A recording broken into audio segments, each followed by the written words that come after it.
Ayyanar serial நெக்கான எபிசோடில் நிலா சோழன் 2 பேருமே பேசிக்கிட்டு இருப்பாங்க. நான் அந்த வீட்டில் இருந்தால் தான் நிம்மதியாக இருப்பேன், இந்த வீட்டில் நமக்கு தேவையில்லை, வாங்க நம்ம வீட்டுக்கு போகலாம் அப்படின்னு சொல்லிட்டு.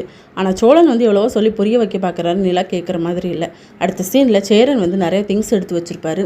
நிலாவும் சோழனும் தனி கொடுத்தனும் போகிறாங்கல்ல, அதனால் அவங்களுக்கு தேவைப்படும்ல அப்படின்னு சொல்லிட்டு. அப்போ நிலாவும் வந்துடுறாங்க. என்னப்பா வீடு பிடிச்சிருக்கான்னு சொல்லி கேட்டால், அந்த வீடு எனக்கு பிடிக்கலண்ணே, எனக்கு இந்த வீடு தான் பிடிச்சிருக்கு, நான் இங்கே தான் இருக்க போகிறேன், சோழன்கிட்டையும் பேசிட்டேன் அப்படிங்கிற மாதிரி சொல்கிறாங்க. சோழனை நிலா ரூமுக்கு கூப்பிடுறாங்க. அங்கே வச்சு பேசிக்கிட்டு இருக்காங்க. நான் இந்த வீட்டில் இருந்தால் தான் நிம்மதியாக இருப்பேன். எங்கள் அப்பா உங்ககிட்ட என்னென்னலாம் பேசுனாங்கன்னு எனக்கு தெரியாது, ஆனால் உங்கள் ஃபேஸை வச்சு அவர் உங்களை ஹர்ட் பண்ணியிருப்பாருன்னு சொல்லி எனக்கு புரியுது. நம்ம இங்கேயே இருக்கலாம் சோழன், அந்த வீடெல்லாம் நமக்கு வேண்டாம் சோழன், அதனால நீங்கள் போய் அட்வான்ஸை வாங்கிட்டு வந்துடுங்க அப்படின்னு சொல்லிட்டு. சோழனும் வாங்கலான்னு போகும்போது பாண்டியன் எங்கடா போகிறேன்னு சொல்லி கேட்குறாங்க. அந்த அட்வான்ஸை வாங்க தான் போகிறேன் அப்படின்னு சொல்லி. எனக்கு இது தெரிஞ்ச விஷயந்தான் அப்படின்னு சொல்லிட்டு.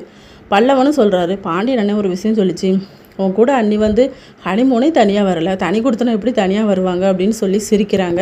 இதோட நெக்கான எபிசோட் முடியுது.